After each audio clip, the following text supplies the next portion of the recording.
Bonjour à tous et bienvenue dans Waldorado. Aujourd'hui, je suis sur le plateau de Herve, au coin du feu, pour vous présenter JD Bodard-Gonnet qui fabrique des poêles à bois.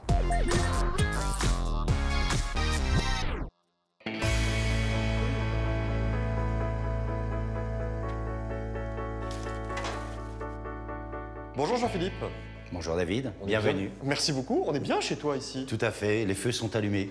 C'est parfait. Bon alors, Jean-Philippe, on peut le dire, toi tu es un vrai entrepreneur. Tu as eu un parcours assez atypique pour te retrouver ici à racheter 2 marques. Alors, je voudrais un petit peu savoir quels sont les historiques de ces 2 marques d'abord. Alors, JD, 35 ans d'histoire, Bodard-Gonnet, 65 ans d'histoire. J'ai fait l'acquisition de JD il y a 4 ans et Bodard-Gonnet était en faillite, donc j'ai décidé de reconsolider les 2 marques ensemble dans la même entreprise.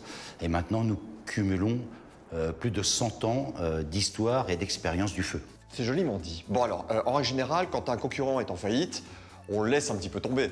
On est bien d'accord et on se dit, tant mieux pour les affaires.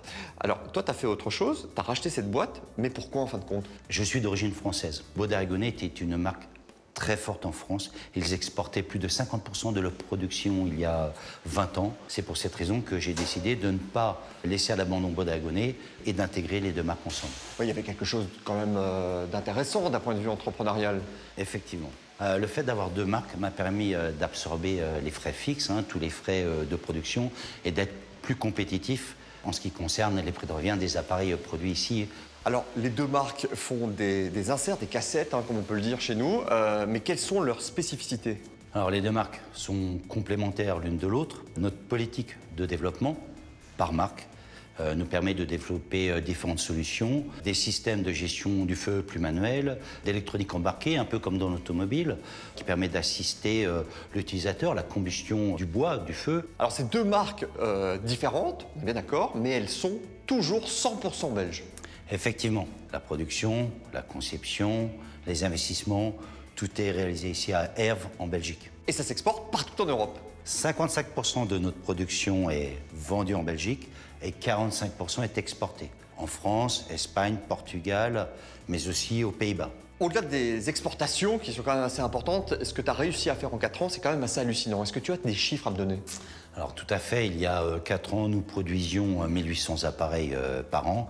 L'année dernière, nous avons produit et livré 7000 appareils. Donc ça fait x4 en fait. Exactement. Nous avons 42 personnes dans nos effectifs pour produire ces 7000 appareils. Alors on va voir, il y a une optimisation quand même assez hallucinante pour pouvoir rester compétitif aussi. Je voulais savoir, et je m'adresse à l'expert cette fois-ci, et une fois de plus, comment tu expliques le succès des poêles à bois? Le chauffage au bois et la biomasse est l'énergie la moins chère, la plus proche de nous.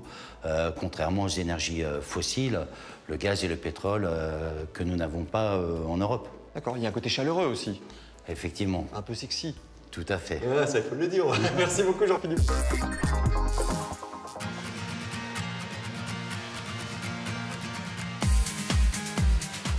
Christian, bonjour. Bonjour David. Je suis ravi de te rencontrer. Tu es l'un des responsables de fabrication ici depuis 41 ans. Donc tu connais tout.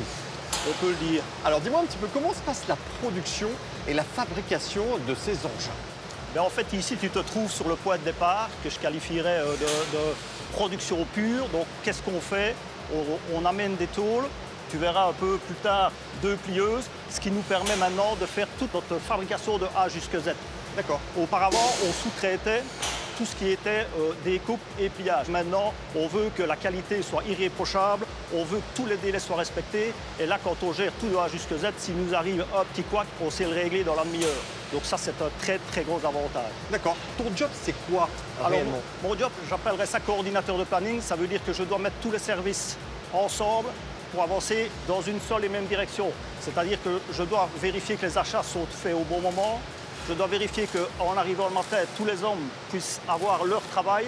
C'est une optimisation, en fait. Voilà, exactement. Sinon, on perd du temps et forcément, in fine, on perd de l'argent. On sent l'homme de métier, j'ai tout compris. Voilà, on essaye de faire le maximum. Pour bien comprendre. Donc, en fin de compte, ici, vous assemblez les pièces, c'est ça? En fait, on soude et après peinture, tout se dirige vers le montage, les chaînes de montage, où je t'encourage à aller rencontrer mon collègue Bertie qui va t'expliquer le produit final. C'est par là? C'est par là. Merci. De rien.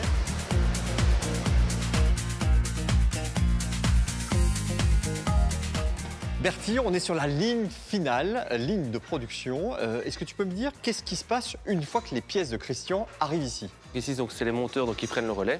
On a donc 4 lignes de montage, 3 hautes et une basse pour pouvoir assembler les poêles avec les réserves à bûches. Ouais. Et alors ici, on assemble les différents composants ainsi que les différentes options que les clients auront décidé de choisir lors de leur achat. Oui, parce que les options sont nombreuses. Exactement.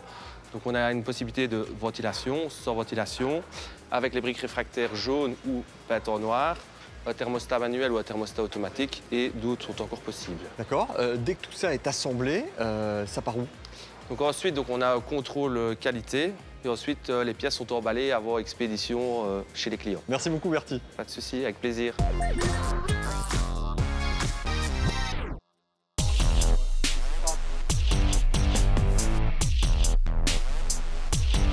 Bonjour Nicolas. Bonjour David. Alors on va un petit peu parler de la recherche et développement, tu en es le responsable.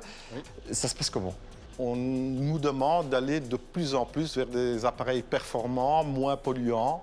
Et notre rôle, c'est d'allier toutes les demandes pour arriver à faire des appareils performants, confortables à l'utilisation pour le client final, faciles à installer et faciles à produire. Pourquoi? Ça nous permet de maintenir nos prix de revient le plus bas possible, parce que les gens ne peuvent pas se permettre de mettre des sommes dingues pour se chauffer.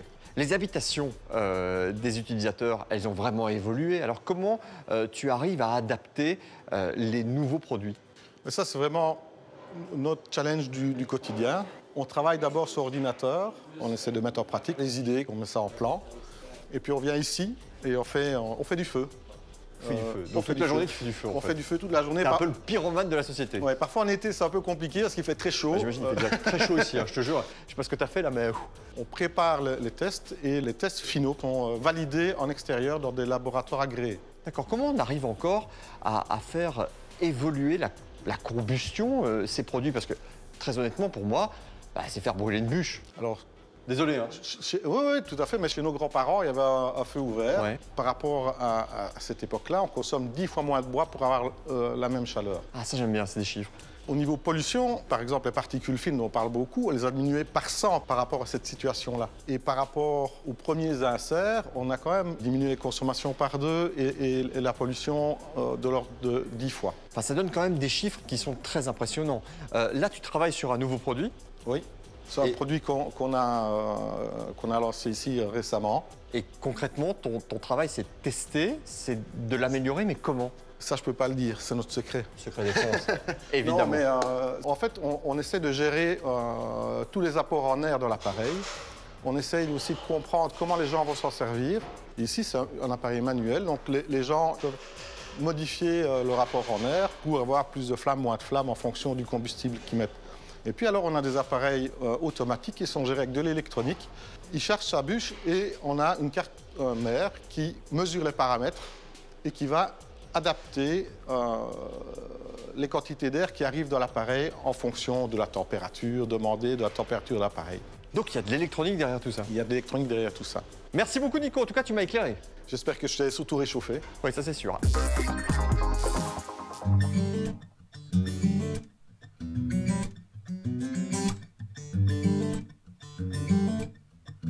Pierre, Bernard, bonjour. Bonjour David. Bonjour. Les deux hommes chauds de la boîte, c'est ça? En effet. Alors vous êtes les commerciaux, enfin une partie des commerciaux.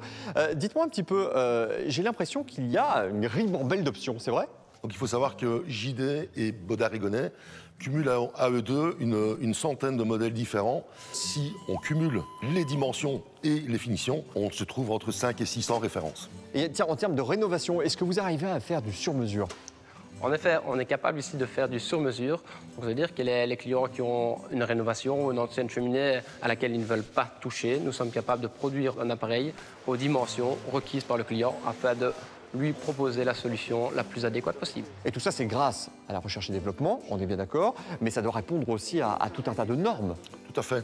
Donc il faut savoir qu'il y a une norme européenne qui s'appelle l'éco-design. Ouais. Si vous ne répondez pas à ces normes, c'est clair, net, précis, vous ne pouvez pas vendre. Et c'est quoi les normes? Donc ce sont des normes principalement au niveau du rendement, au niveau des particules émises et du CO.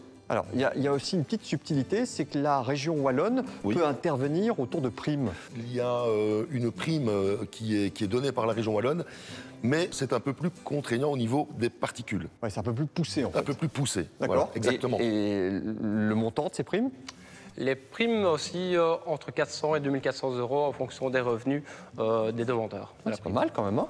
En effet, ce fameux petit coup de pouce dans le cadre d'une rénovation, c'est toujours le bienvenu. On est d'accord. Alors, qui sont vos clients? Ce sont des installateurs agréés, formés, qui ont en général une boutique où ils peuvent présenter nos modèles. Alors, ce qui est quand même assez fou, c'est que, certes, vous vendez pas mal en Belgique, mais également en France et dans le sud de la France. Pourquoi? Outre le fait qu'il y ait des arrière-saisons quand même relativement fraîches, mais quand même, on se rend compte que ces appareils sont surtout de très beaux meubles, assez luxueux, qui aménagent très très bien les intérieurs. Alors, vous faites l'aménagement intérieur, mais aussi extérieur. Oui, exactement. Et d'ailleurs, je t'invite à aller rejoindre ma collègue Evelyne, qui est à l'extérieur, à côté de tous ces beaux appareils. Merci les gars. Merci. Merci.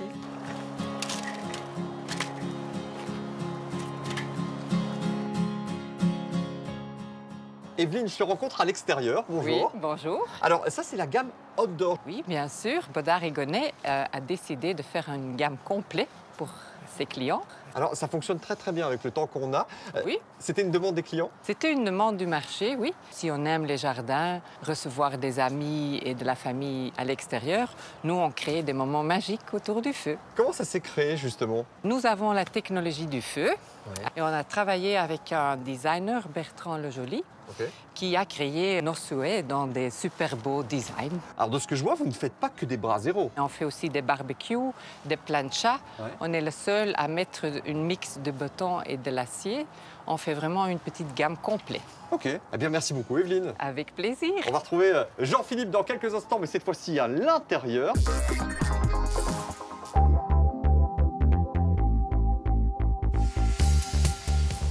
Jean-Philippe, comment tu vois les années à venir pour ton entreprise? Aujourd'hui, 500 000 Wallons ont un chauffage au bois. 500 000? Et 70% de bois bûche.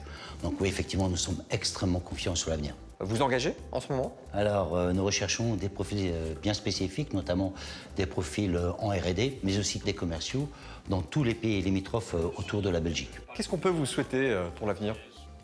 Eh bien, de continuer à développer la société. Toujours avec cet ADN bien précis. Alors oui, effectivement, l'ADN s'articule autour de deux grands pôles. La transition écologique. 100% de la production, du développement doit être réalisé, qui sera toujours réalisé en Belgique. Deuxième pôle, les hommes. Donc nous pouvons commencer à travailler de 6h à 8h30 le matin. Nous travaillons 38 heures et 4,5 jours par semaine. La deuxième partie, c'est que chaque personne est polyvalente dans l'entreprise. Nous sommes une PME.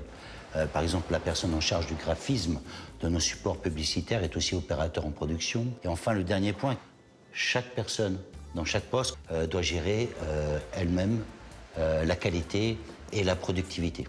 Très bien, des vrais couteaux suisses, enfin des couteaux belges, c'est ça? C'est ça, des couteaux belges. Parfait, merci à toi en tout cas. Merci de votre visite. C'est cool. Allez, on se retrouve prochainement dans Waldorado, vous le savez, pour la découverte de pépites wallonnes comme celle-ci. À bientôt.